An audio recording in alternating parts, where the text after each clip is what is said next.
welcome back to the channel. Today, I will be reading Lost in the Darkness by Blade in the Dark on AO3. It's pretty fire, I'm not gonna lie. Shout out to Naya, my friend. She suggested I read it. Actually asked me to read it, and I said yes because I'm awesome and an alpha, as we all know. It is a what-if fic of what if there was a giant earthquake in the middle of Shigaraki monologuing to Bakugo while they're trying to recruit him.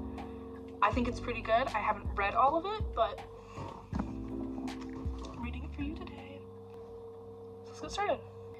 It's 8 hours into day 2 post-capture of their newest recruit, and Tomura is still 70% sure the kid is going to be able to be talked into joining the League of Villains. Eventually. Somehow. It's not like he likes the brat, because he definitely doesn't. Tomura doesn't really like anyone, except maybe Sensei. Not even himself most days. So no, that's not why he picked him.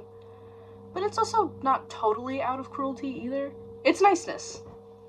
Maybe. Some version of kindness. Like Sensei's kindness to him. Because, yes, he's got selfish reasons for picking him, but that doesn't mean that the brat isn't being undervalued and humiliated at UA. Based on what Tomura saw at the sports festival, who chains a kid up on national TV and shoves a medal in their mouth like they're an animal?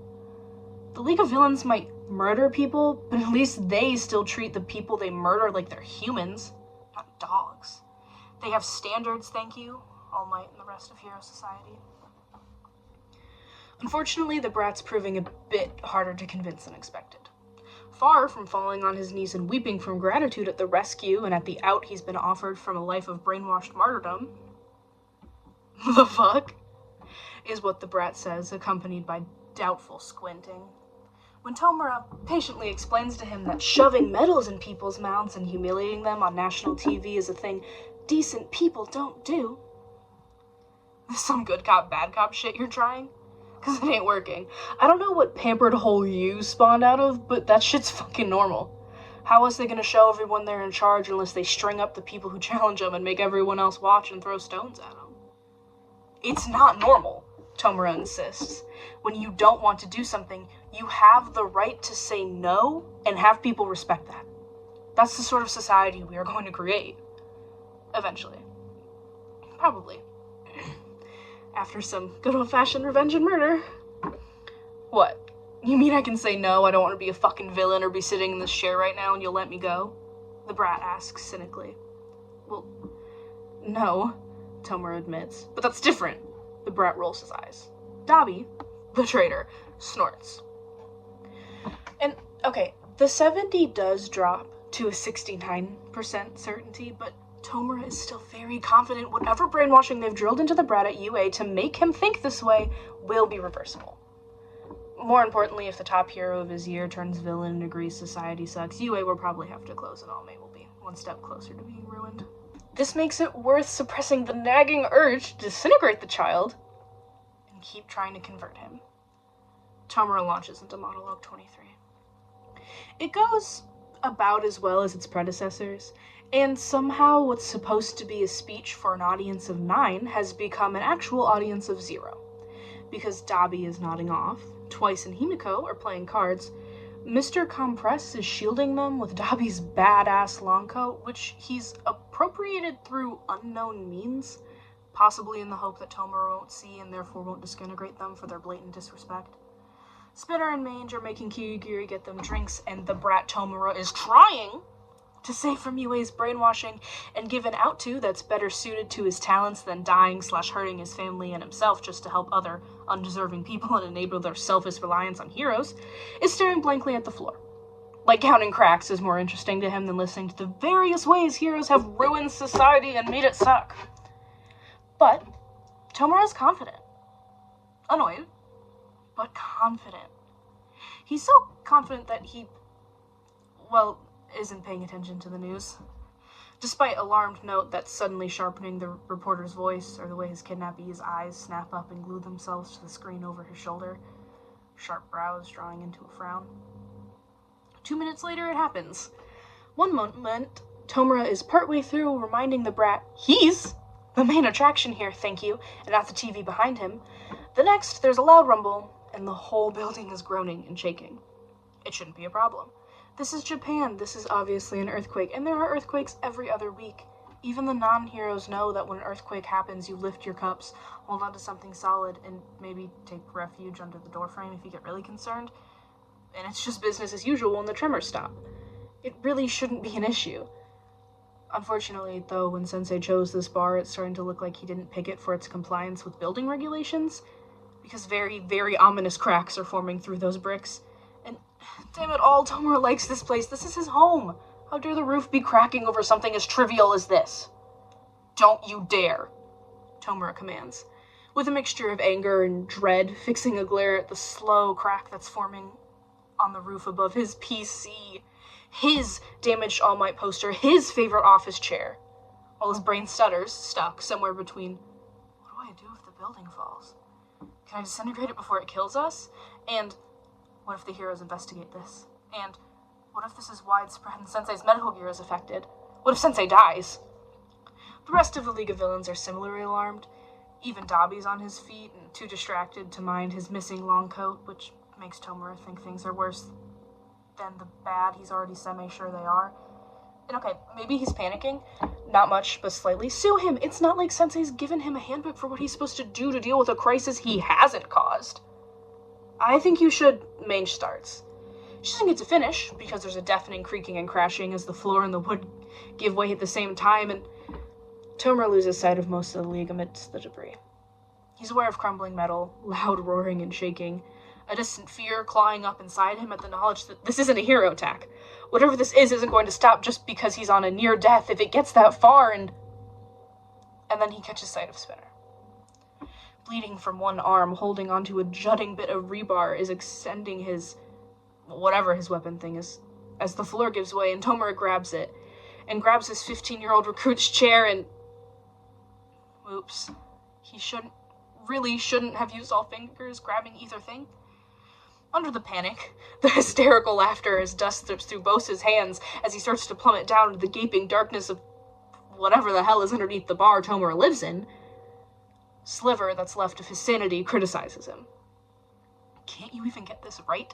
Is there anything you don't screw up? There's a heavy, agonizing thud as his arm strikes something. Something he can't make out in the choking blackness, literally choking. The dust is thick enough to be caking him.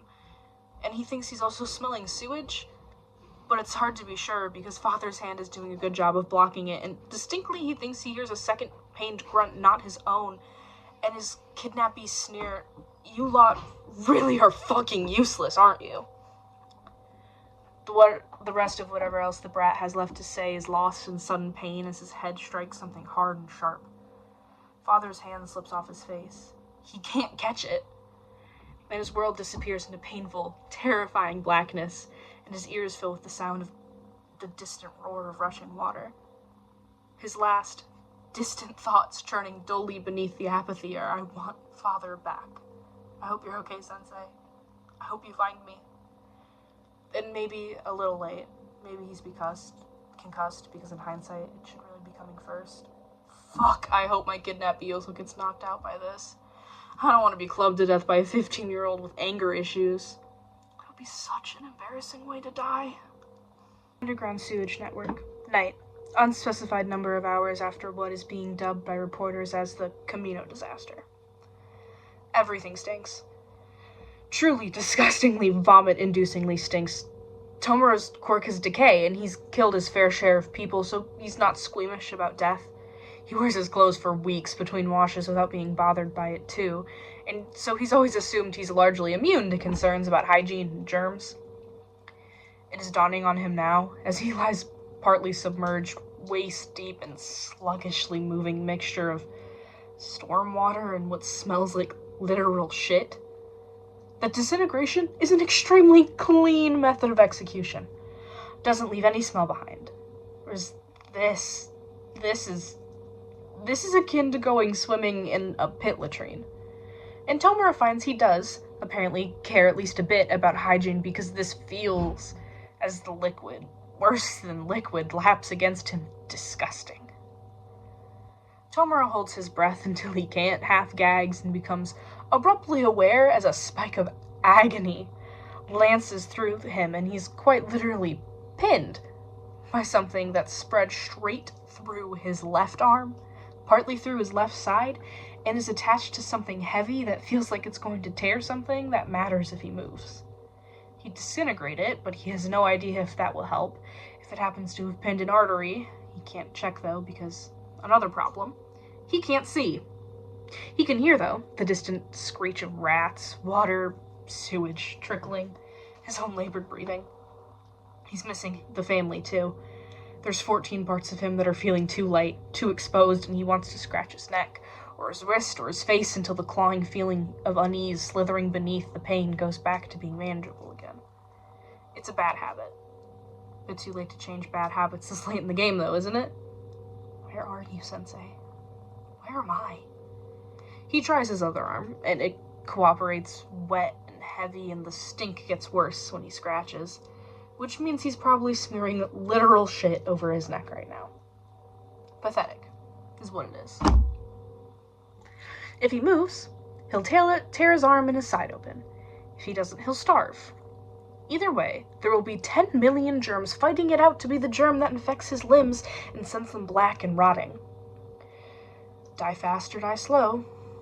It feels like a naggingly familiar choice, even though he can't really remember why. Sensei might know. Is Sensei hurt? Sensei's probably hurt. Maybe his gear is impacted. Tomura should probably save him, if Sensei's not up to saving him. Tomura grips the rod with 4 fingers, and tries to stand, and lets out a shallow whine as he becomes aware that not only is his arm pinned, his right leg is probably broken, and to add insult to injury, he's lost his shoes. And there's something that feels like a wad of toilet paper slopping against his toes, soft and heavy. Gross, disgusting, pathetic. Funny, really, but this is how he goes. He's always pictured death coming at the hands of All Might, if it has to come at all. What an unworthy end. After his years of plotting, blind, pinned, and scratching himself to death in a puddle of sewage. Ashes to ashes, and trash to trash. Who says fate doesn't know how to sort out the garbage? A bitter hiccup. A laugh rises. I hate you, he rasps. To fate, maybe? To All Might for creating a society where he can be swept away like this, and where nobody's going to come looking for trash like him. To himself, for letting himself be swept away in the first place. And then, back at you, hands, rasps his kidnappy's voice from somewhere close to his left. And it's not until the darkness lights with the faintest traces of orange that Tomura realizes he's not blind. Kid's not free, which possibly explains Tomura's unmurdered state. Brat's tangled up in chains that are holding him at an awkward angle and are loosely pinning him to what looks like a lump of rebar, embedded in either metal or concrete, the other side of the same one that's also spearing Tomura. How big is the mass trapping him anyway? And that's probably the only reason they weren't separated when the water swept them off to wherever this is. The light lasts seconds at most before the brat lets out a soft grunt of pain that dies. Stupid of him, roasting his own hands inside those restraints just to look intimidating, is what Tomura should be thinking. He's a bit too distracted by the fact that he's apparently, well, not blind. Make light again, he orders. He needs to see. If he can get a good enough look at the bar in his arm, then maybe he'll be able to tell if it's spearing an artery, or if it's only spearing his nerves. I ain't doing shit. Perverse bastard Tomura hates him. Why did he pick this brat? Why the hell did he ever want him? Make it, or I'll disintegrate you, Tomura hisses. Yeah? Good luck doing that when you can't even sit up properly to scratch your neck open. The kid scoffs. Fucking loser. Because you're doing so amazingly, sitting up yourself, Tomura sneers hatefully, scratching harder at his neck. I don't see you being successful at getting out of your restraints either. Even after I was considerate enough to disintegrate the chair you were chained up to before we landed in this cesspit. Sullen silence greets him. Ha! Take that, brat. About time your minions came for you, isn't it? The brat turns the subject, apparently not willing to Take that when it comes to losing conversations. We've been here fucking hours. How long does it take him to search one shitty sewer maze? Shouldn't villains be pros at running around sewers like rats? Tomura wishes they were. He doubts most of them can even find north without a compass. They'll be on their way, he lies confidently, assuming no heroes are inconveniently delaying them in their attempts to rescue you. He can hear the brat bristling, savors the tiny specks of light that come with anger because he hates being blind and he needs to work out how to make the brat keep losing it so he can keep seeing. Like they would, the brat says hotly, sounding offended. I can handle myself, and they know that. But there'll be a fucking town's worth of shitty extras busy dying after those shockwaves. In case you missed that while you were fucking monologuing, the heroes will be busy saving the people who need saving, not rounding up a bunch of villain losers. Then I guess you'll be relying on villainous losers for a rescue, won't you? I ain't the one needing rescuing, fucker. I ain't got 4 feet of rebar through my side. I'm just the one being nice enough to sit still and not jar it too much because I ain't a fucking murderer. Keep annoying me. Maybe I'll change my mind on that. Tomura's side is in agony. His arm is in agony. His leg is agony. He's trapped with a disrespectful child who won't be recruited and who won't let him have the last word in any of their arguments. He's threatened by his kidnappee. Why is this happening to him? Why can't it have been the brat who got pinned by rebar instead? Tomura can't have built up that much bad karma in his life, surely. He's done his research. Bakugo was a shitty person too, especially in middle school. That and the sports festival are why Tomura decided to recruit him in the first place. It's not like he kidnapped the Midoriya kid, or Endeavor's brat. Can't fate remember that and make things a bit fairer? Why'd you base your HQ above a sewer anyway? The brat asks. What?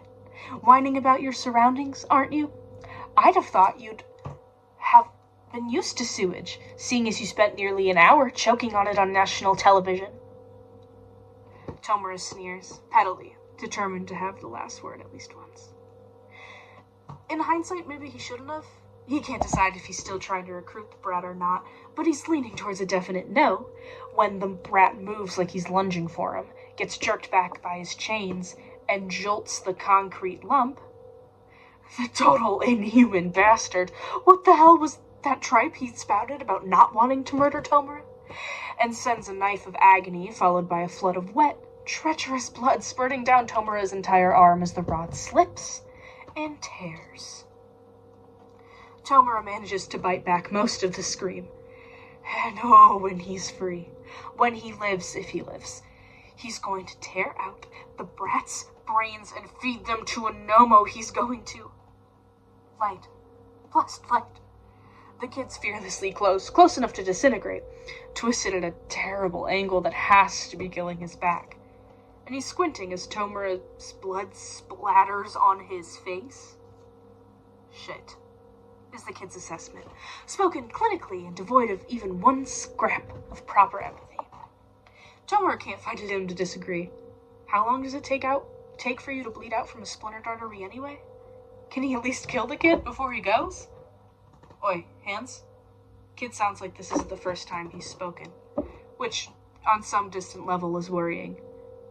Said I'm gonna need you to disintegrate the restraints. He extends the restraint as far as it'll go in Tomura's direction while he speaks, like he's actually dumb enough to think Tomura will be doing that for him. Why? Tomura laughs bitterly, weakly, as black spots speck his vision. He's not lifting a finger to do it, so that you don't die in here, even if I do. Like hell!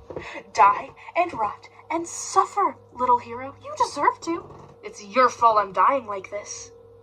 Kid has the gall to roll his eyes. Look, you want first aid and that shitty mess cauterized before you bleed out? Or you want to sit here whining like a little bitch till you bleed to death? I'm fine with either, fucker. So take your pick. Not like I'm dying regardless. I wasn't dumb enough to clunk my head on a pipe and nearly drown when the water came. So I know which way I need to go to get out. 2 weeks walk max. 1, if I don't have your broken, ass leg, slowing us down. Plenty of rats to eat, and if it's boiled first, only weak losers die from drinking sewage water. Only different free hands makes is if I explode to meat to death or club them. 120 seconds, roughly, until you bleed out from severed artery. The brat's wasted over half of them, not explaining soon enough that he apparently has survival skills and may actually have a way to live that doesn't include the important prerequisites of relying on allies and being rescued. Tomura wastes 10 precious seconds trying to think of a better plan for his own continued survival. Tomura wastes 10 more precious seconds glaring hatefully when he can't. 40 seconds to go. Tomura wastes 10 more trying to puzzle out why the kid's even offering, brain feeling more and more fogged. Is it some stupid hero thing? The strong get stronger because they make the people they help weak, dependent, and pathetic. Does the kid think he's going to turn over a new leaf if he does it and suddenly not try and disintegrate the universe anymore? That's stupid. Brat, I'm a villain. Always been one. Nothing going to change if you do it. So why not just let me die? He's curious, he thinks. Curiosity killed the cat. But he does want to know. He does. He's wasting seconds thinking this. He wastes another 5 asking. Then thinks maybe he laughs. He feels more than he sees the kid shift. That's all he is, isn't he? A 15-year-old kid. And Tomura is asking why he isn't committing murder. Look, honestly, I don't give a fuck if you live or not. If that's what you're asking, you want to die? Be my guest. Just don't go whining to whoever exists in the afterlife that there weren't heroes who would have saved you if you'd let them. Death and the afterlife are concepts Tomura prefers not to think about. He doesn't really mind dying, except on some level that he will one day, but that doesn't mean he wants to know what's waiting for him there today. Which is perhaps why Tomura finally lets his fingers flutter down. The brat tenses, but doesn't pull away when 4 of Tomura's fingers land on his forearm and quaint heroes. So quaint. The brat really will risk death to roast rats instead of having to catch and club them. Not be an accidental murderer because it's in the job description. Stupid child. Kid's not moving away though, not even with his 5th finger hovering over him like the Grim Reaper. There really is no way the brat's joining him on the dark side, is there? Tomura wonders if he should disintegrate him on principle for his stupidity. In the end though, 20 seconds left. He wants to live. He doesn't want to die. He lets his fingers move to the kid's restraints and activates his quirk on the lukewarm metal underneath his fingers. If you're lying, brat, he slurs, you'll die like a loser, which you fucking deserve for not doing that shit 80 seconds sooner. Repellent brat. And then there's a burning pain. Literally burning. He can smell his own flesh burning, followed by darkness, and he's going to have to do something about this fading habit. It's starting to get a little embarrassing. Interior warehouse, League of Villains lair, night. In their defense, the League do endure the sewage smell and look down there for a bit for their absent boss. They're not totally disloyal. It's a labyrinth down there. And with the flooding, who knows where any bodies were swept away. None of them have quirks that are suited to dark places or first aid. Nobody is good at swimming. Which means we've got a problem, Mage sums up bluntly, looking at the rest of what's left of the League, and where they've gathered in Dobby's preferred abandoned storage shed meeting place. Just the one. Dobby sneers, I don't think things are too bad. We're all doomed. Twice wails, clutching his head. We're not doomed yet, Mange continues. Over these interruptions, but All for One wants to make contact with Shigaraki, and if he can't, odds are high he's going to cut our funding. If he stops working with us, other villains will too, and that's not even going into the fact that heroes are breathing down our necks looking for what's probably a bloated corpse getting feasted on by rats right now. Everyone digests this. Well, almost everyone. I like Izuku-kun. Himiko sings songs, paying tragically little attention to the problem at hand. I like Ochako-chan too.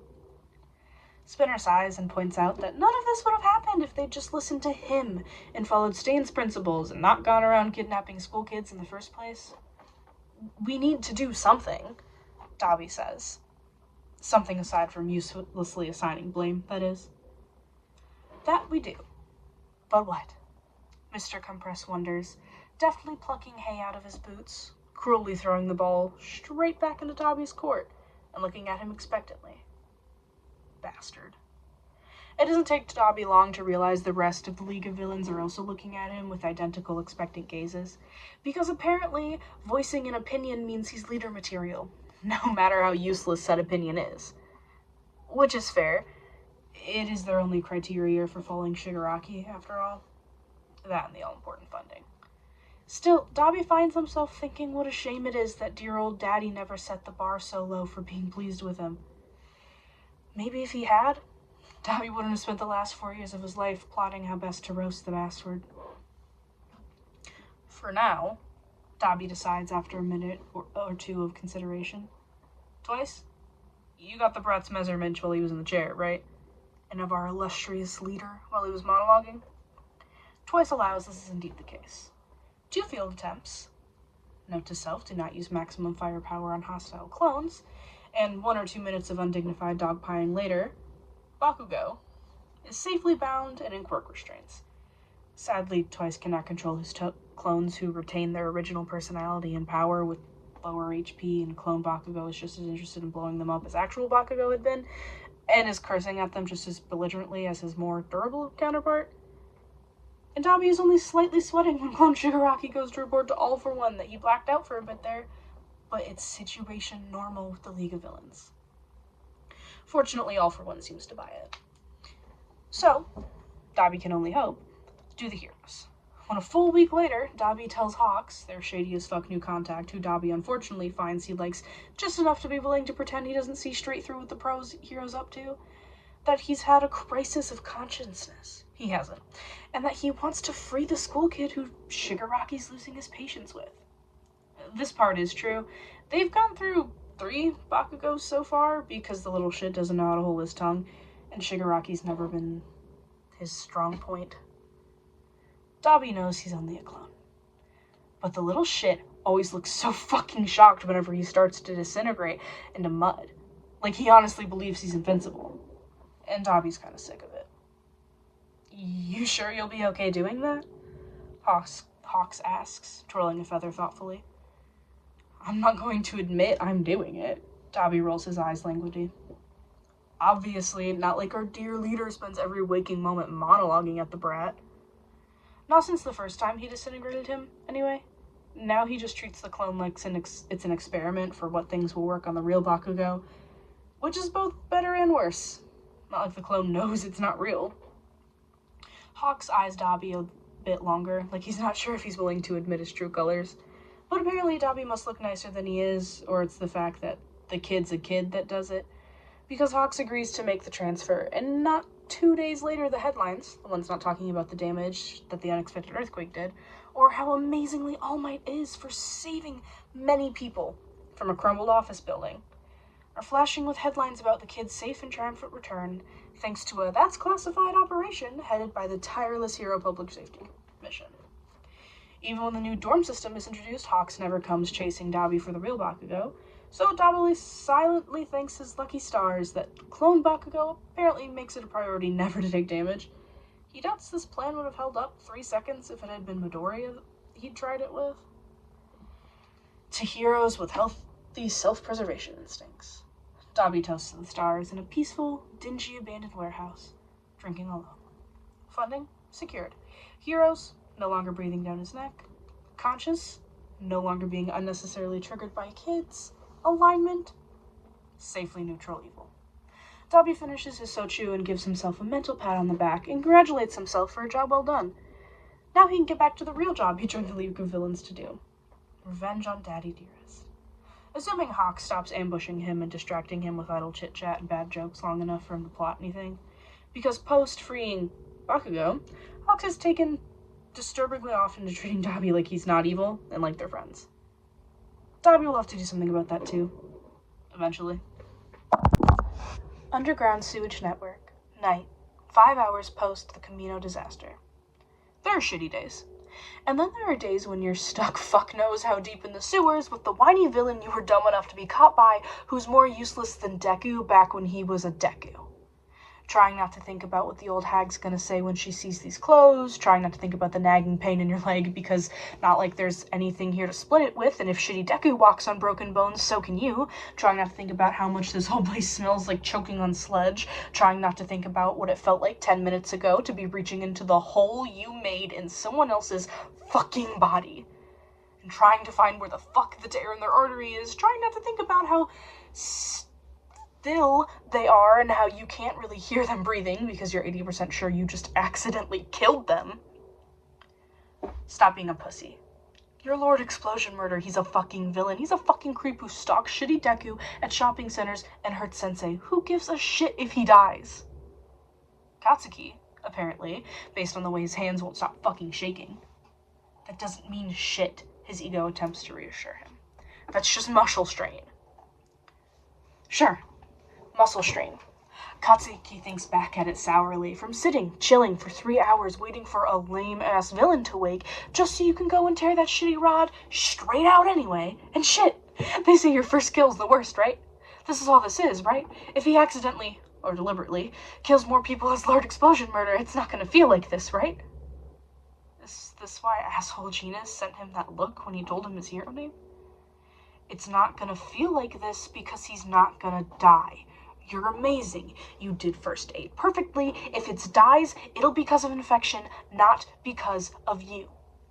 He's the one who was dumb enough to base his HQ above a sewer, not your fault. The hygiene here is shit.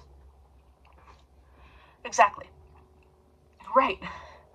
Which means Katsuki needs to be boiling water right now, so he'll have something to drink to keep his quirk powered, probably, but not detonating shit in here, because until he has access to water, he can't waste his sweat, which means he needs to look for something to boil water in, not sit panicking, because panicking is useless, and he isn't useless, and he doesn't do all that shit. All Might wouldn't panic. All Might would probably punch his way through a ceiling, which isn't a bad plan, but Katsuki doesn't think either UA or the Hero Public Safety Commission is going to foot the bill for public property damage if he tries that shit. Katsuki is also not sure where this is, what systems there are that he'll maybe fuck up by bulldozing through, what damage the earthquake's already done to the sewage or drinking water systems, or what/who the fuck is above them, so rising, limping as he wades his way through the sludge, one hand glowing at a nice stable 150 degrees, because that's the best he can do for a torch right now. It sucks. It's gonna have to be the mundane way he does shit, not the All Might way. Exits are what he needs. Manholes or doorways, he ain't picky at this point. And look, no, he doesn't need them because he can get himself back to the basement they crashed through. He can, but on principle, just fuck no. Katsuki will die before he walks straight back into the league's shitty lair willingly, because there's gotta be an option that leads to Hands, if he lives, landing in Tartarus where he belongs, and Katsuki coming out of this looking fucking competent. Like a person who single-handedly captured the head of the League of Villains, not like a weak loser who got himself held hostage for the 3rd time in a year, and either dies or needs to be fucking rescued. So, exits. That, as a long-term plan, and in the short term, something he can use to boil water. In hindsight, maybe he should have asked Hands not to completely disintegrate the nice, cup-sized, hygienic metal restraints. Yeah, that would have been better, wouldn't it? Katsuki bites back a soft grunt as he steps wrong, because number 1 heroes don't do shit like cry or moan, not even when they're number 1 in training, and chalks it up as to more shitty fuck-up in the clusterfuck that has been the last few days. The only upside to this entire mess is that shitty Deku isn't around to see it. Katsuki's not sure how he could take a worried, pitying, "let me help you, Kachan," Deku on top of everything else that's gone to shit. Really? A small voice, maybe what's left of his conscience, says snidely, "Things like this, and you're still picking on that shitty nerd?" Katsuki scowls at it, scowls at nothing because fuck it. So what if he feels better being annoyed at an imaginary Deku who isn't even here? Being mean to Deku is as reflexive as breathing, and it's not like Deku wouldn't be doing those things if he were here, because the shitty nerd fucking would. For all Katsuki knows, the nerd's already trying to get here so he can be annoying Katsuki even now. You saw his arms. You really think the shitty nerd's in a condition yet to be trying to get anywhere? He's probably not even conscious yet. Yeah, sure, Katsuki tells his consciousness.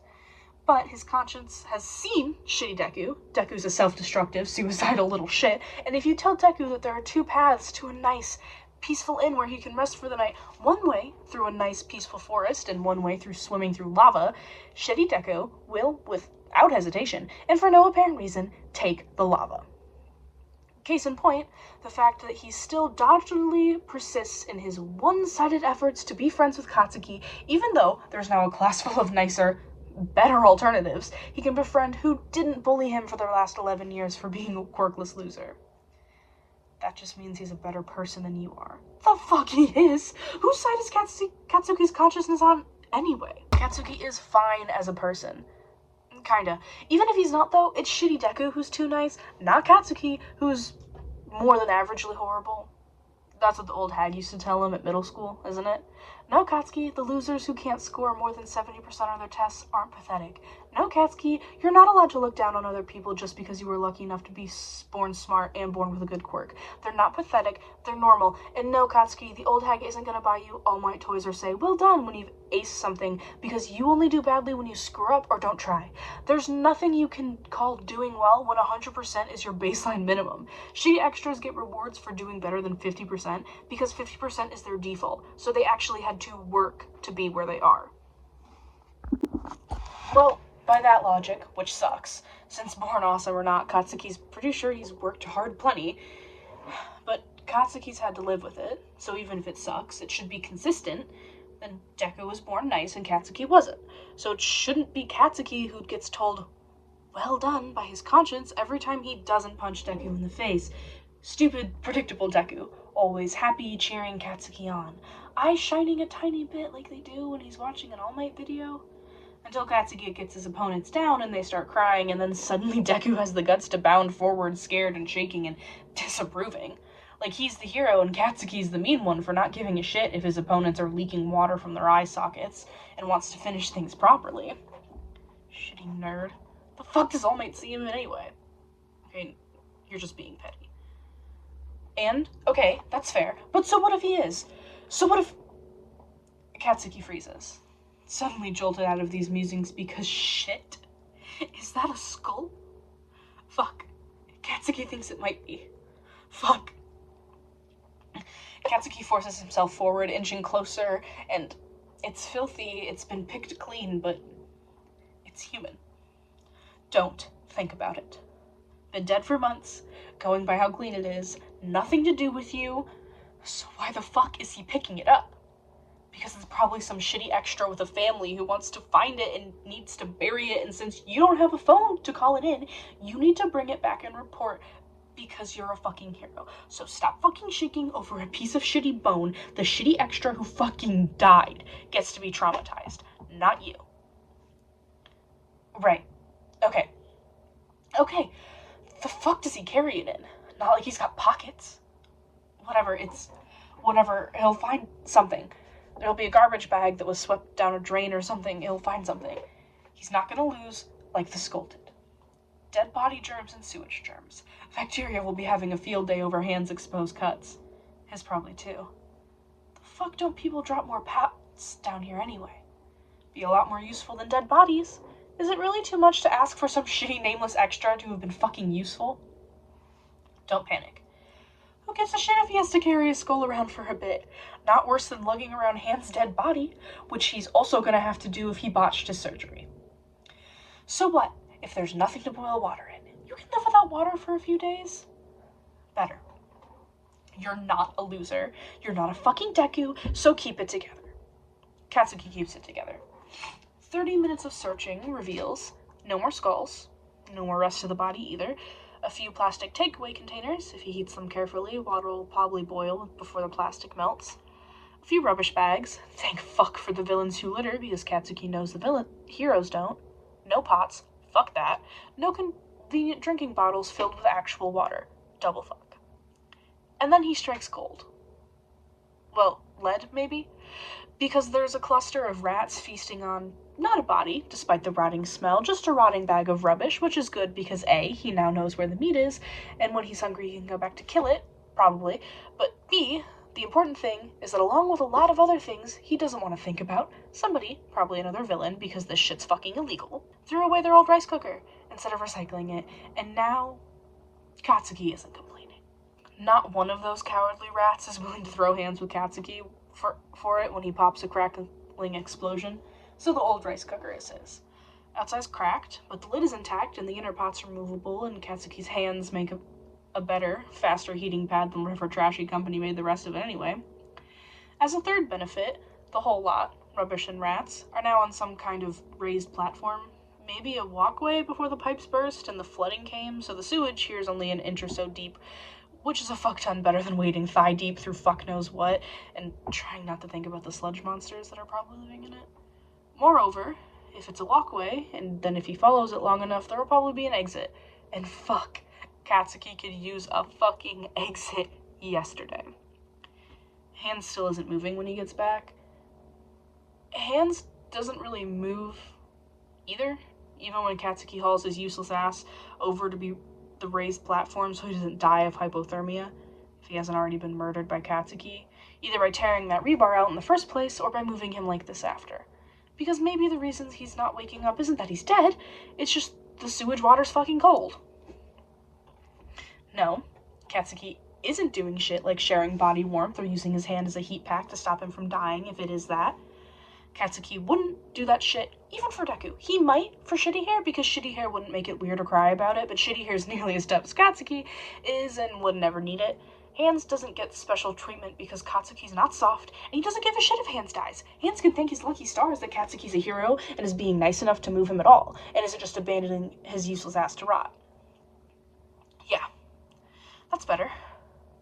Katsuki draws his good knee up to his chest and rests his head on it, wraps the skull inside the bag and knots it up in case the rats get ideas about feeding on it, because Skull doesn't really need that on top of being dead. I don't give a fuck if I killed him. I don't give a shit. I don't. Fuck introspection.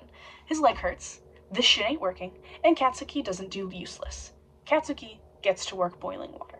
More specifically, Katsuki gets to work rigging up a makeshift filtration system consisting of letting the solid settle out of the water in the plastic container, decanting into plastic container 2, filtering through stretched piece of plastic with tiny holes poked in it to get rid of the floaters, finally boiling. It's not ideal. Shit, he doesn't want to drink this. Not even when he knows any bacteria in it are dead. The fuck couldn't he have fallen into a sewer with Ponytail or Icy Hot instead of a useless fucking villain? Stop whining like a loser. You said it right before. Only weak people will die from drinking this. So what if it's gross? You're gonna need it if you don't find the manhole, or there isn't one anymore thanks to the earthquake. All Might wouldn't let this stop him, and neither with you. You're going to be number one. He still doesn't want to drink it. Katsuki puts his lid back on and glares at the darkness and tries to crush the tiny part of him that wants to know what the hell's happening outside, how bad things are out there, and was anyone he knows in any of the affected zones out there? Because it doesn't fucking matter who's okay and who's not. There's no point stressing because until he's out of this shithole, it's not like there's anything he can fucking do. He drifts off fuck knows how many hours later, lulled to sleep by monotonous drip, drip, drip of distant water and the screeching of fighting rats. They're not so bad, rats. Remind him of the old hag screeching like that. They're okay, right? Her and the old man will be okay. Maybe the house will be gone, and if the damage is spread that far, they'll be fine. Nothing crushes a Bakugo. It's a brief moment when he stirs. Something is touching his hand, but it's just a rat by the feel of it. Fluffy, damp, and tiny. Scratching claws, probably, because his hands are hot.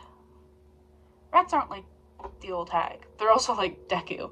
Because who the fuck curls up against a hand that's gonna roast him for breakfast tomorrow?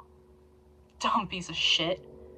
Katsuki glares at nothing and wonders what exactly he's supposed to eat if the only easily available food is going to insist on acting like a cross between shitty Deku and his mom. Not surprisingly, neither Darkness nor the rats bother to reply. Underground sewage network, unknown number of days post the Camino disaster. Consciousness comes and goes in waves. Sometimes Tomura knows where he is.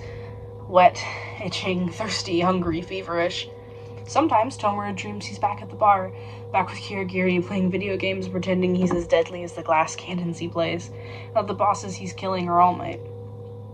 He never likes waking up from those dreams. Sometimes Tomura is nowhere. He knows he's surrounded by no one he recognizes, delirious and raving, flinching at shadows, scratching at his neck, and lashing out wildly to disintegrate anything that moves near him. He thinks he gets part of the walkway once, remembers vaguely being hoisted out of deep water by the back of his shirt, what's left of it, and fucking heavy loser, you gotta stop with this shit, okay? Worse than shitty Deku. Sometimes he's aware he's being jolted, dragged on some sort of makeshift plastic mat by the kid who, for unknown reasons, has yet to abandon him to die. And he wants to destroy it too because he doesn't like this, doesn't trust the kid he kidnapped, doesn't know where he's being taken. The kid said he knew where the lair was, but he never actually promised to take him there. And then there are times where he's half aware of being fed water, and there are times like now. A rare moment of lucidity, where he's propped up against a slimy wall looking down at a steaming container in front of him that he can see because his ex-kidnappee, a few feet away, holding up a hand as a human torch. Looking bored and defiant, and not at all like someone who's remotely interested in keeping Tomura alive, and... Soup? Tomura says flatly. It's not really a guess what it is, it's so much just how. It's in a plastic container. It's probably made with rotting vegetables or skinned rats. It should be beneath him to touch it, but it's warm. It's the first warm thing he's touched in days that isn't the kid's hands. You made soup. No. I boiled fucking sewage for 3 hours. Of course it's fucking soup. Give it back if you don't want it, and I'll feed it to the rats. Not like I give a shit if you starve. Which is fine. Except that you don't give food to people you don't mind starving, right? Tomura doesn't think that's just a villain thing. Nobody, not one person in all those crowds of people gave him food back when... But you're important now. You matter. You made yourself. Sensei made you someone who mattered. That's why. If the kid wasn't planning on putting him in prison, bargaining for information, or planning whatever it is he's planning, yeah, that's it. That's all it is. He doesn't... This isn't a him thing. It's a position thing. He doesn't owe anyone anything for this. Doesn't owe the kid a thing. The kid is to blame for inking out the rebar in the first place, so if there's any debts here, it should be the kid who owes him. Yeah, that's better. Sensei wouldn't approve of him accepting food from heroes if it was anything else. Sensei wouldn't approve of any of this anyway. Where the hell is Sensei anyway? The light shifts as the kid reaches for the container impatiently, and Tomura clutches it closer to his chest with an angry snarl. Fucking loser. The kid mutters, leaning back against the slimy wall behind him and glaring up at nothing. Tomura ignores him. Cautiously, he takes a sip and well, it's not fair. Fate just isn't being fair. It gave him rewar through the side, gave him this pathetic infection with its inherent weakness, the 2 heavy limbs and the dull itch burning and the fogged feeling in his brain that's not safe, not any weakness that's acceptable to be showing to a hero in training who'll use it against him later. Tomura mightn't know how, but he's sure the kid will. But fate gave the kid heat pads for hands and unfairly good cooking skills, and while the kid's skin's looking a bit waxy, maybe under the grime, doesn't seem like sleeping much when Tomura's in the same room disintegrating things. Maybe, but there doesn't seem to be anything else wrong with him. Where's the justice in this? This isn't fair. Is there anything you aren't good at? Tomura complains. He's watching the kid.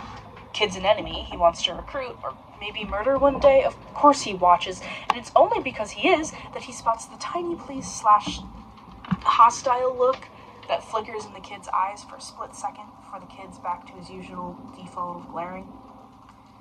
Convincing shitting villains there's no point in kidnapping me because I ain't gonna cooperate, apparently. Annoying brat. Tomura needs to spend more time working out how to recruit him. Maybe that pleased/hostile look is a good place to start. Pleased with the praise, resentful from who he's getting it from. If Tomura is reading him right, He enjoys being told he's done well, like most kids, but doesn't like it coming from villains. How the hell do you flatter people anyway?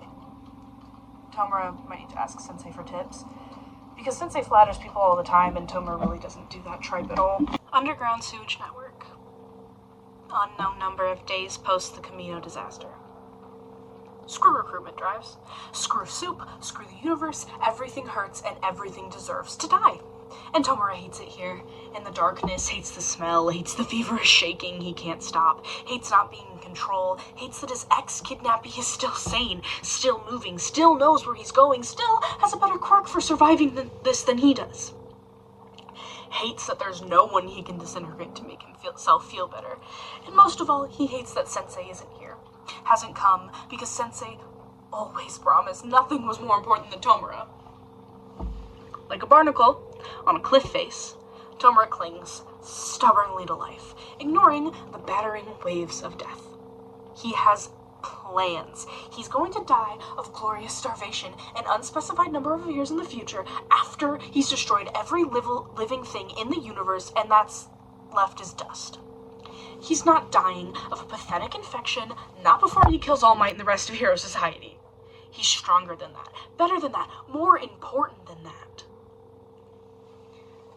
Thought you said you were gonna rebuild society, not fucking nuke it. His ex-prisoner criticizes him when Tomura tries to explain this in one of the semi-lucid moments, when he hears the soft pads of feet scraping in the darkness, feels his ex-kidnappee doing something involving warm water and cloth near the itching and burning parts of his chest, and bad arm that feels a lot too much like the kid might be cleaning his wound. Anyone ever tell you your life goals are shit?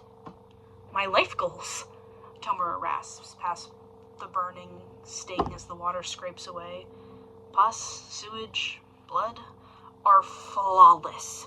I will go down in history as the person who ended history.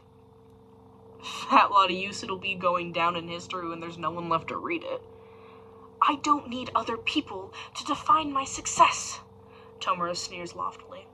As long as I know I have won, that's all that matters. Still a shitty life goal. Not like you are ever gonna win against All Might round. And me. Tomura musters his willpower, gathers his strength, and manages to clumsily swipe one of his hands at the side of the kid's head. His palm, not all 5 fingers. It's not easy. All of him aches and his arms feel like lead. To add insult to injury, annoyingly, the kid doesn't even flinch, just rolls his eyes like being smacked in the head is somehow normal, and continues whatever hell it is that he's doing to Tomura's chest. Which could be anything, because it's not like Tomura bothered learning first aid. It's not really a life skill you need when you're a villain. For all he knows, the kid could be dripping his nitroglycerin like sweat inside of Tomura and storing it up there like poison or a bomb so that when the wound heals up later, Tomura becomes a walking suicide bomber that he can detonate at will.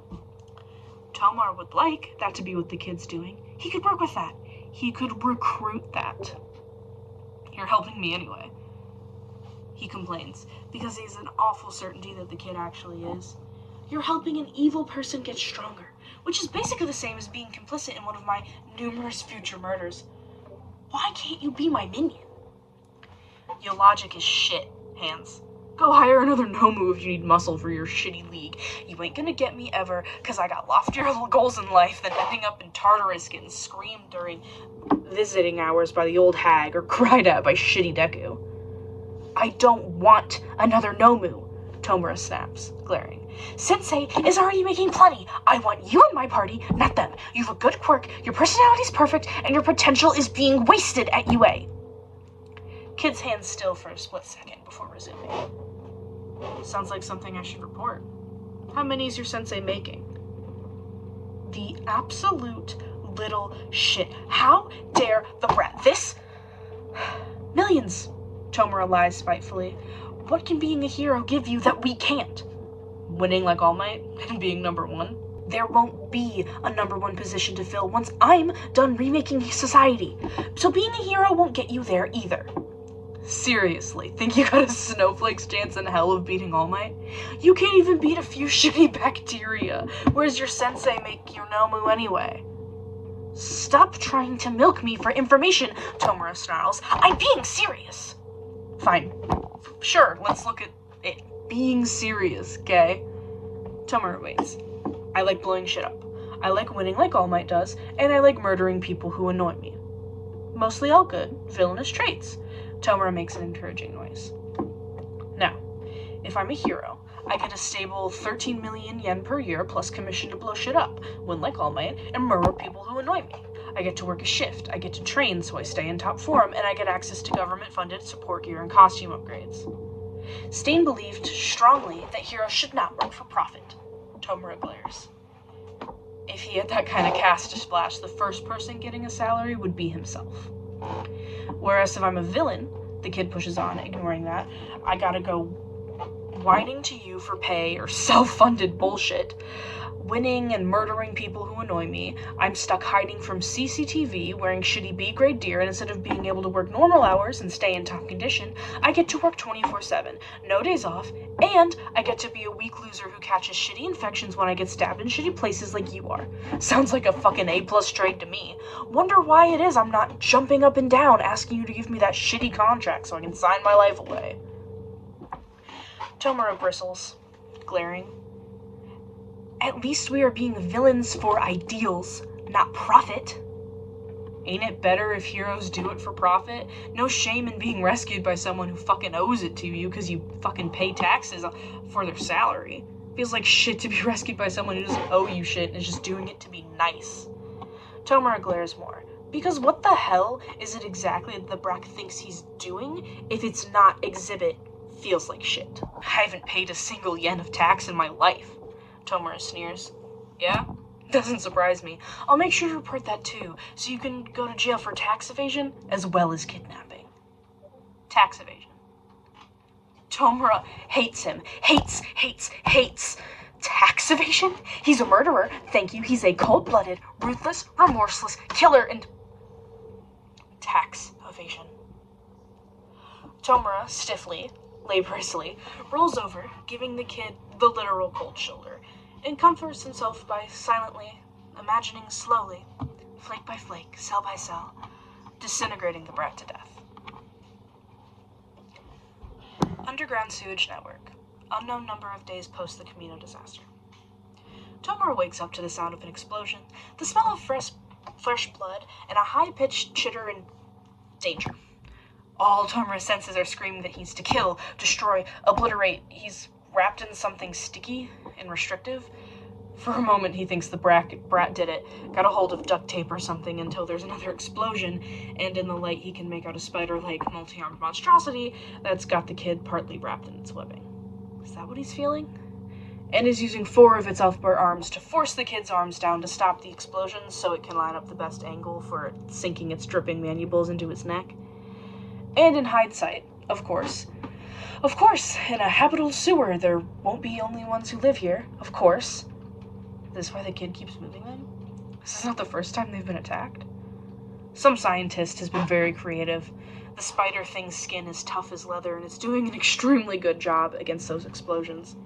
Its webbing isn't doing so well against Tomura's disintegrate, standing a bit beyond him. But Tomura doesn't really need to stand, does he? He's got a perfectly fine view as it is from here of the animal, human with a spider quirk, some scientist failed experiment, lets out ropes of webbing, sticky and strong, fighting to retie the brat, fighting to keep him still, and, well, how embarrassing for him. Another villain he's fared to persuade he might make a good potential victim for. Stop struggling so hard, child. This thing sing-songs crooning. There is no point, there is no hope, your eyes will taste so delicious, child. Red. Do you know how long it's been since? Be longer when I fucking murdered you, you 8-eyed piece of shit. It didn't seem to notice. It doesn't seem to have considered that his eyes are also red and just as edible as the brat's are. It seems to have... He's been ignored. Overlooked, chosen second. And, well, that's insulting. Tomura has always hated being insulting, and unlike the kid, this monstrosity doesn't look like someone who can cook. It doesn't even flinch when he shuffles forward behind it, all its attention on the kid. And so really it's laughably easy to land 5 fingers on the bristling hair of the back abdomen, and there's so much to hate. Tomura hates everything, and 5 seconds later, all it is a pile of dry, gray dust. And there's no sound in the darkness but the kid's ragged breathing and the distant drip, drip of water. No smell but ozone and sewage and... Shit, the kid mutters, eyes on the spot where the quirked-up hybrid isn't, on the dust fluttering to the ground. You're welcome, brat. Tomura tells him, because the kid's eyes are wide, looks high on adrenaline, is picking melancholically at the webbing that's still sticking to him. It doesn't sound like he's going to be saying thank you to Tomura. At his words, the kid frowns and sends him a sour, offended look and grumbles, I ain't thanking you for shit. I had that. And well, sure, Tomura has this sewer too, and doesn't owe the kid shit either, so he supposes that's fair. The kid scoops up what he can of the dust and ties it up in a rubbish bag. Something about calling it in when Tomura asks, and that murdering villains instead of just threatening to solely because they're trying to eat you is fucking illegal. He sounds like he's on autopilot. You're a shitty villain, you know? The kid mutters hours later when Tomura is hovering on the cusp of sleep, just watching him. The kid's watching him, not really hostile, maybe just tired and like he can't really work him out. Tomura lowers himself to flipping the brat off. Doesn't bother to reply. Underground sewage network. Unknown amount of days post the Camino disaster. Tomura's fever passes. He still has no clue where he is, no clue how to force the kid to tell him, which is why he's doing something he hasn't had to do since he was 6. He's settling. He's not doing what he wants. He's walking behind the kid instead of disintegrating him, trying to hide his limp, trying to look menacing, trying not to mind that he could quite literally shove the kid's shoulders from behind, and all it gets him is an annoyed look and a don't fucking touch me hands. Instead of the genuine terror all sane people should feel when someone is walking near them who can disintegrate them. Does this kid really think Tomura won't? Does he think he's invincible? Why do you want to destroy society so bad anyway? The kid asks, glancing behind him, maybe aware of the way Tomura is glaring at his shoulder. Because they deserve it. Society is twisted, it's restrictive, it's annoying, and no one living in it even sees the damage you heroes do. The damage All Might does. It ain't that bad. He knows what he's doing, he doesn't destroy that many buildings, and he rescues the shitty extras and any that do go down. Spoken like a true All Might fan. Tomura disintegrates an innocent pebble, just because he can. I'm not talking about the structural damage, I'm talking about the fact that nobody batted an eyelid when I murdered my family when I was 5, because I didn't realize until I'd murdered all the ones that I cared about that the problem was that my touch is death. No one investigated, no one arrested me, 5 people and 1 dog died, and it didn't even make the news because there wasn't a flashy villain behind it and no victorious hero to smile for the camera. The kid stopped walking for a bit, frowning. Sucks, but just because it sucks doesn't make it All Might's fault. He doesn't understand. Of course the kid doesn't. Yue has brainwashed him. Society has brainwashed him. Tomura is going to have to disintegrate him if he can't turn him in. And well, he's not sure he wants to. The kid would make such a good villain. And maybe it's knowing what he'll do. What Sensei will do to the kid if he can't make him see that makes him say it. Or maybe it's not. Maybe he's just curious to see how a hero will react to the truth of what they're doing to society, to see how he will try to defend his flawed reality and his precious heroes. Whatever the reason is, Tomura speaks. Perhaps. Perhaps. But do you know what was even more funny? After, on the street when I was 5 and starving, they kept telling me, don't worry, a hero with a suitable quirk will come. Don't worry that you're dying. A hero will turn up eventually and they'll help you. And society walked on by, walked on smiling, and left me to rot. I didn't need a hero. I needed 1 meal a day. It would have cost them less than 500 yen, and not one person stopped. Until Sensei. I didn't get so much as a blanket from society, solely because somewhere, miles away, All Might and Hero Society existed. Because they save people. I don't have to. Because they're selfless, I can focus on me. Consider what heroes made of anyone who's not one. I, a civilian, legally cannot use my quirk to defend or attack. They would throw me in prison for disintegrating a spider hybrid about to murder a 15-year-old because only heroes are allowed to save. That is what you heroes have reduced society into. Again, sucks. Also, I wasn't about to be murdered. I had that. And newsflash, I ain't been 15 since April. So you agree, society sucks. Tomura latches onto the important part, which definitely isn't the fact. Checking skills, he's a villain. It's not his job to care about birthdays. I agree, society where you grew up sounds like it sucks, assuming you ain't lying. Doesn't mean it sucks everywhere. It doesn't mean you get to kill them for sucking. Not like you're out there looking out for people in shitty situations or handing out 500 yen a day to feed them. Are you? It's an insult that the kid feels the need to check. Of course not. I'm a villain. I am evil. Yeah, I got that when you sicked your shitty Nomu onto All Might and USJ and set more of them loose in Hosu. Just saying, instead of destroying the economy, disintegrating shit, a more rational solution would be lobbying the government to have whatever shitty hero was in charge of your area's license revoked and replaced with one who actually did their job.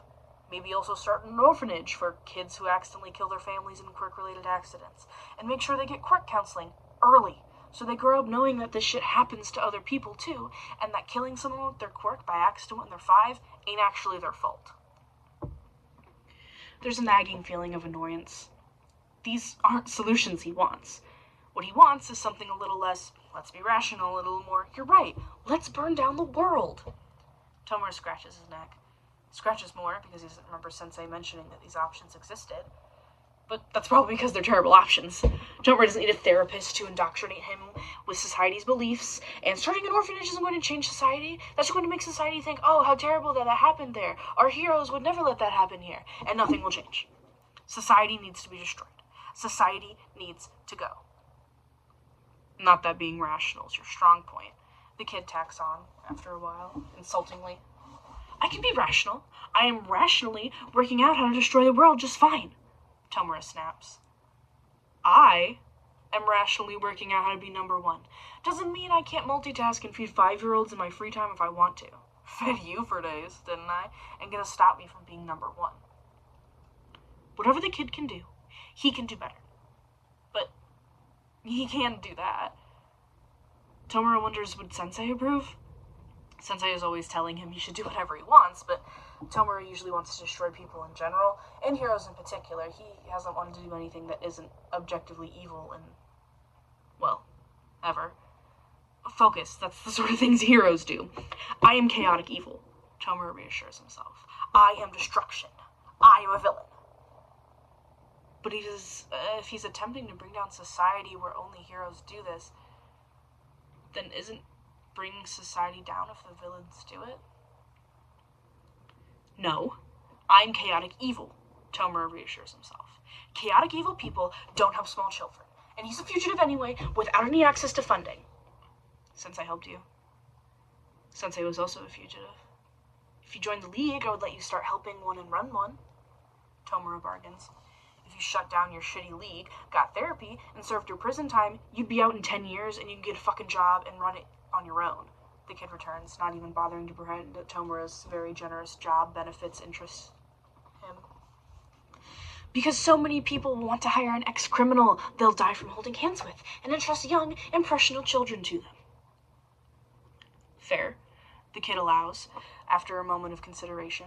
Fine, well, if I fail to arrest you and you get back to your shitty League, that's a big if, because you better believe I'm gonna fucking try to get you in quirk restraints and in Tartarus where you belong the moment we're out of this shithole. Then if you find any starving 5-year-old in the street who needs saving, you can take a photo of them and email it to me. Instead of tracing your IP and arresting your ass, I will look into it and show you how this shit gets handled legally. But I doubt you're gonna find any, because newsflash, the HPSC has protocols for this shit, and society in most places doesn't actually suck. Tomura narrows his eyes, considering. If he does this, and if people find out, will other villains accuse the League of being soft? Will the kid be kicked out of UA for working with the League?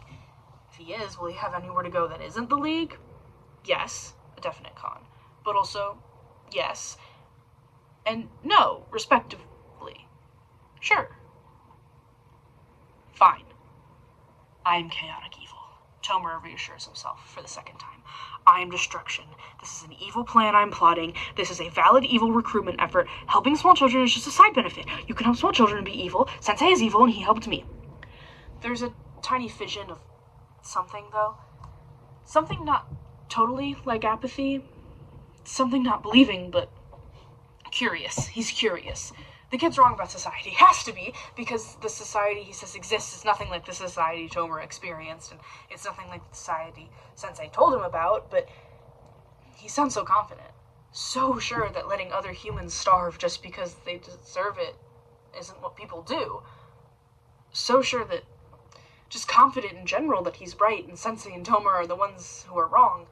It's annoying, it's arrogant, and Tomer wants to disintegrate him for it, but he also wonders because... Well, the kid did feed him, didn't he? So, what if, for now, this is as far as this goes? Maybe it's just as well Sensei isn't here right now. He's fairly sure Sensei would not approve. Underground sewage network. 9 days post the Camino disaster. It's fuck knows o'clock at night. Hans is curled up in the ball thing he does when he's trying to sleep without touching anything with 5 fingers, and Katsuki is boiling water well out of accidental disintegration range. Statistically speaking, that position only has a 50% success rate. So, that he'll have something to drink tomorrow, because unlike Hans, Katsuki thinks ahead. It's boring work. Whole sewer is, on the whole, no Deco to look down on, no Icy Hot to get annoyed at for not taking him seriously, no Shitty Hair to lean his shoulder on and tell him to be nice to people he doesn't give a shit about, and no Sensei or All Might to impress. Just the smell, the rats, Hans' shitty recruitment campaign, and the occasional spider hybrid trying to eat his eyeballs. And the minor problem that Katsuki is kind of maybe starting to wonder if he could be a tiny bit lost. Whatever. This is a sewage system. Even if he is lost, if he follows the water flow long enough, he'll find whatever decontamination system Japan has in place to deal with it, and there will be a maintenance point for the engineers to get in that Katsuki can use to get out. Whole thing's just like a longer version of the walk to the training camp, minus the food waiting for them at the end of each day. Really, and if Katsuki looks at it in that light, then this whole situation is just another training exercise. Yue should sign people for this as a training camp, too. Katsuki should suggest it when he's out there. Sensei's a sadistic fuck, and Yue has a disproportionate number of rich kids who've never had to use survival skills in their lives. So there's every chance he'll do it if Katsuki can put a good argument out there for how this made him stronger. And then Katsuki will be the one getting to enjoy sleeping in a proper bed, while everyone who isn't him has to negotiate their way through this slimy shithole. Ha! Katsuki pities everyone who ain't paired with Icy Hot or Ponytail, be puking their guts out by day 3.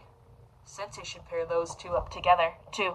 Like the shitty end of terms, just to be doubly sadistic and ensure no one else gets a free pass in here, and that they'll actually have to think to live.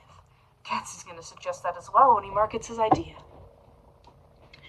I don't see what you've got to be pleased about, Hans says sourly, uncurling enough to glare at him. Apparently taking expectation to the not especially nice grin Katsuki's sporting right now. You want to blow up the universe, loser. You don't see what anyone has to be pleased about? On the contrary, Hans sneers venomously, still glaring. I see exactly what other people have to be pleased about. They aren't shivering in a sewer. They aren't fighting with rats for rubbish so that they don't starve. They are probably well fed, warm, and uninjured, and will be happily eating dinner or supper or whatever meal they're supposed to be eating at this time is. They don't have a care in the world. Fucker is shivering now that Katsuki's looking for it. Huh. Maybe that curled up position's not so much I'm trying to disintegrate shit and more I'm trying not to die of hypothermia position. Explains the shitty success rate. But if it is, then why the fuck doesn't Hans just move closer to where Katsuki's sitting, doing his job of doubling as the human hot plate? Katsuki's gonna be radiating in the far IR for at least another hour, and it ain't like Katsuki's gonna be soft-hearted loser and move over to Hans, if Hans does decide to be dumb enough to stay where he is. Sure they don't, is what Katsuki says out loud. Cause fuck it if he's saying that shit out loud, and double fuck it if Hans gets to have the last word here just because Katsuki won't.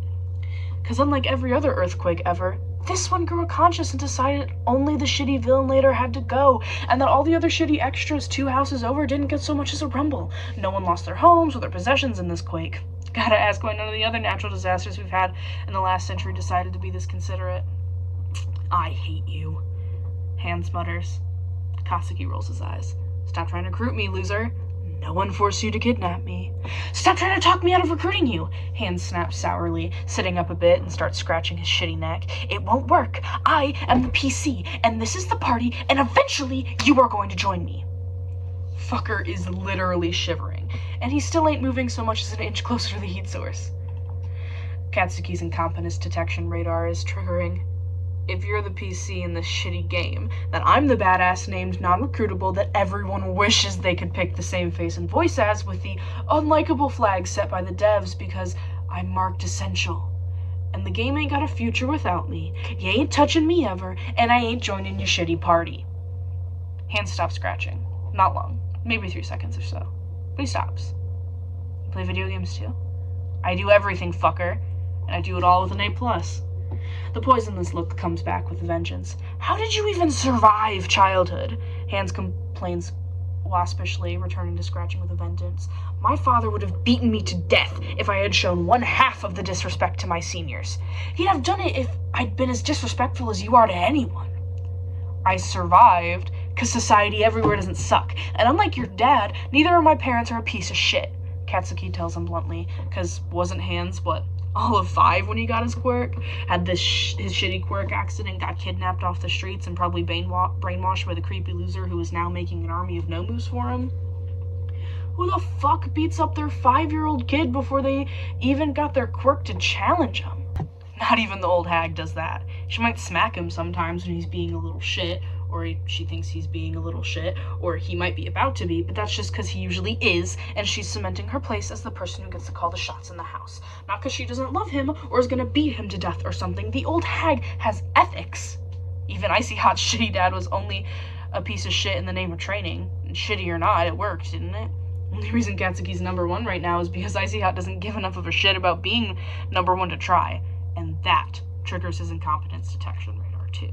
Because soon, it won't be the only reason anymore. Soon, the reason will be because Katsuki's generally better, and the reason why will be that Katsuki thinks and applies and invents newer, cooler moves, but aside from a few shitty flames that he won't use on Katsuki, that bastard, Icy Hot's still using the same moves he used back on the first day Katsuki ever lost against Deku. Hans is scowling. Katsuki scowls back because if Hans is making this a contest, then Katsuki's not going to be the one who breaks eye contact first. Loser's still shivering. Heroes did that, Hans says after a solid 2 minutes, still not looking away, still scratching his shitty, about to be bleeding neck. They were the ones who twisted father that way. If his hero family hadn't abandoned him, if he hadn't mattered less to grandmother than her duty, her career, her precious, faceless society, father wouldn't have hated her. Wouldn't have hated heroes, and if he hadn't, he wouldn't have locked me out of the house for hours and beaten me until it hurt to move just for looking at pictures of her or trying to play hero or even say the word hero. Father may have been the symptom, but society is the disease. Society ruined everything. Okay. So that's new. Hans is descended from people who weren't all shitty human beings. Hard to picture it. It's also TMI, and what the fuck is Katsuki supposed to say to this kind of oversharing? They're mortal enemies, right?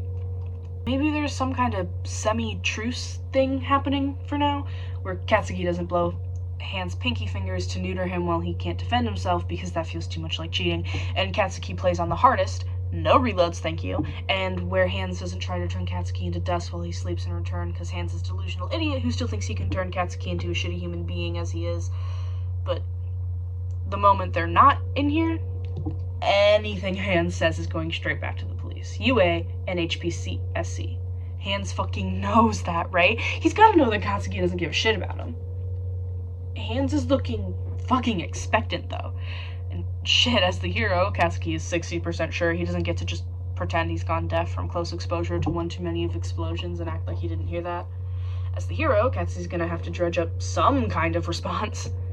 Is this how Deku felt when Icy Hot pulled him aside for no apparent reason to overshare his shitty backstory? Katsuki feels empathy for Deku.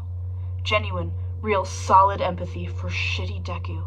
And shit, how much worse can this whole shitty clusterfuck get? You played hero when you were a kid, is what Katsuki decides to go with after a long, shitty, awkward pause, because anything else feels like it'll need a pass in Empathy 101 or a master's in psychology, and Katsuki isn't even got a pass in being a decent human being. Fucking ironic, that is, given your current job.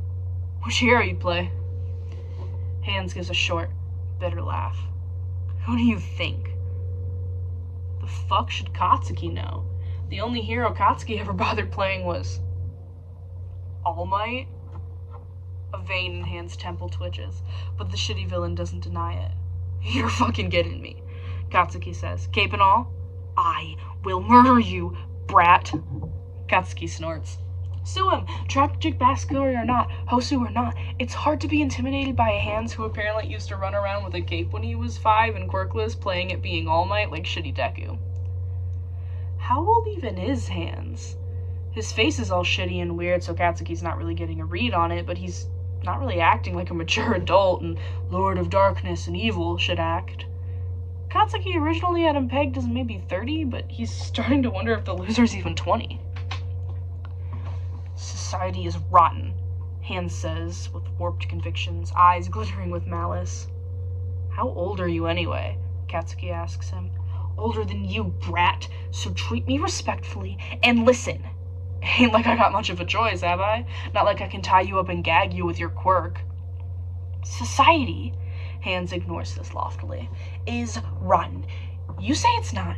You say it's fine, and that I just slipped through the cracks, but if I did, why is nothing different now? If your precious HPSC has rules for this that society follows, why isn't anyone coming to help you? Katsuki glares at him instead of replying, because fuck if Katsuki knows. Been over a week now, and UA is UA, and All Might is All Might, and an earthquake this big they'll have called in the pros. They will have finished earthquake cleanup in 5, maybe 6 days max, and it doesn't take this long to find 2 people in a sewer when one of them is firing off explosions every few days. If they ain't here, they ain't looking. But why they ain't is anyone's guess. It's whatever though, not like it matters. He'll ask them why when he's out. Maybe. But he's got this. He doesn't need a rescue. Hands lets the silence string out another 30 seconds before shifting a bit, and finally, about fucking time, moving closer to Katsuki. Eyes shining with the maniacal intensity of a villain who's about to launch into his next monologue because he thinks he's got an easy opening. Pity and gagging him ain't an option. Do you ever ask yourself if maybe the reason is that they don't care? Because you only mattered to them when you were a front-page headline, the face of UA's teaching failures? Katsuki bristles, scowling, because he was not, and is not, thank you. Katsuki will be the greatest success story UA has ever had, and Hans is fucking lucky Katsuki ain't blasting him in the face right now. And now that society has an earthquake worth of injured children to care about, society has forgotten you. And because society has forgotten you, the heroes you revere in your precious shining UA have no reason not to do the same. Why risk death fighting villains for one 16-year-old when they can earn 10 times as much and 10 times as little time pulling 10 injured 16-year-olds from the wreckage of crumbling buildings instead? You seriously asking me right now if there's any sane pro out there who ain't gonna be rescuing 10 shitty extras trapped in rubble instead of one person who isn't? Katsuki checks dubiously, because this sounds a lot like the trolley question, and Sensei sent him the Doan look last time when Katsuki scribbled out a couple of sentences and handed them in while Ponytail and Shitty Deku was scribbling out their literal pages, because of course he'd pull the switch and run over the person instead of 5. Duh. Ain't like Sensei's giving him the option in the shitty question, or moving the loser first, or stopping the shitty trolley, or pulling up a search on him to work out if anyone has kids, or is about to die of a heart attack anyway or something. Hands inches closer again, props himself up on his good arm, probably still targeting the heat source. Like Katsuki doesn't see straight through what he's doing. That isn't what I'm saying, brat. I'm asking, once they have finished rescuing those 10 or 10,000 people from that rubble, do you really think any one of those heroes is going to bring your name up to the media and reminding them that society should be throwing stones at UA for their failures instead of lauding them for their heroism? Do you really think it's more likely right now that they are telling the press that they're still looking for you? Or do you think that it's more likely that someone, midnight perhaps, or your eraserhead, has donned a suit, looked somber for the cameras, and is telling them what a tragedy it was that you most likely perished in the earthquake? It's a win-win for them, isn't it? If you get back, they get to say that they are so glad and sorry they thought you died. They still look like heroes. If you don't get back because you annoy me and I kill you, no one will ever knows that they could have saved you, and they still look like heroes. You join me. You live. And it doesn't matter that they lied and never looked for you, because everything is your fault for being the failure who turned villain. Because once you are a villain, to them, it doesn't matter why, because they no longer see you as human.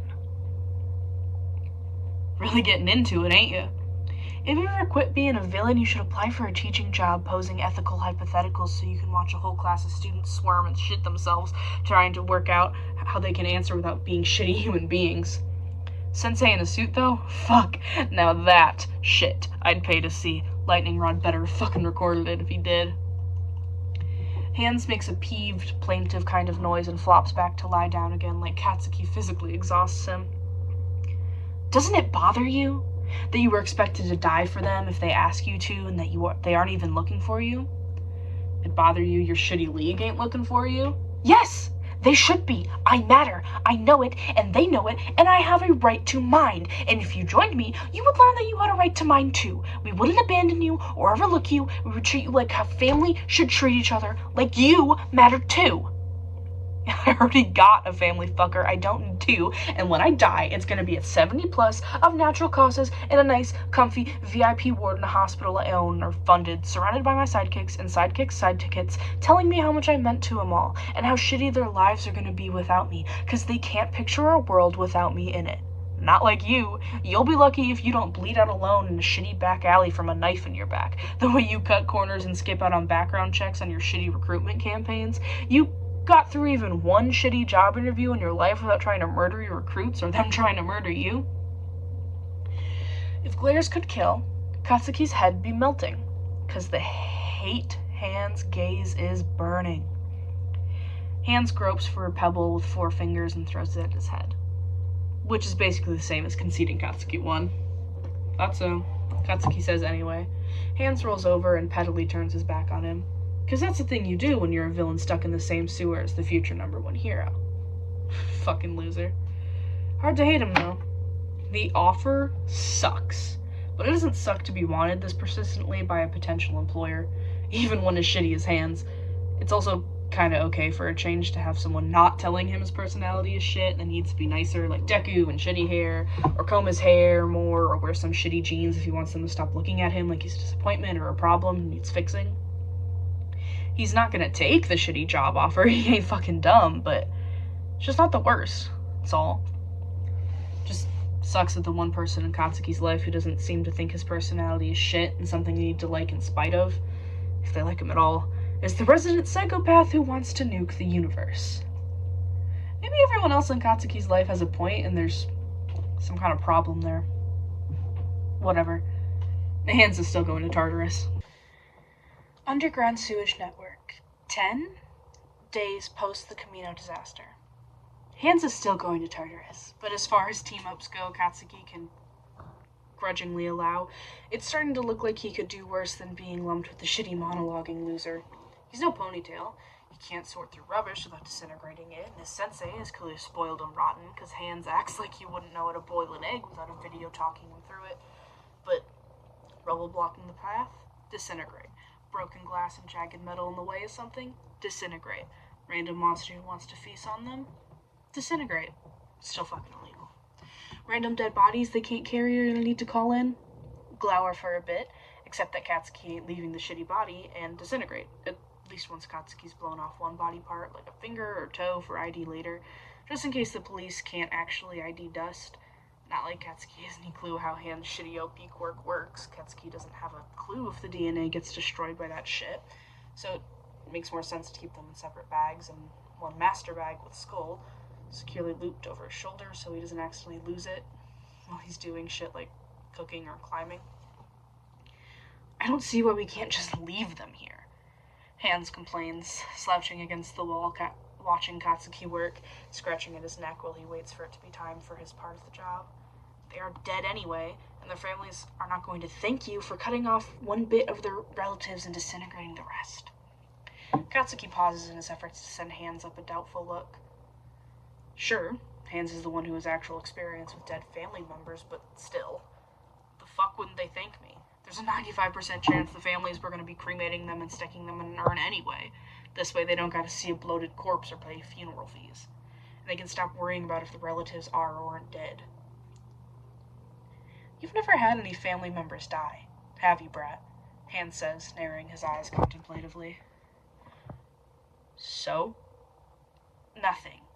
But when you do get out, don't blame me when your precious society hates you for this. Whatever. Katsuki gets back to work because Hans is a loser who probably doesn't know what he's talking about.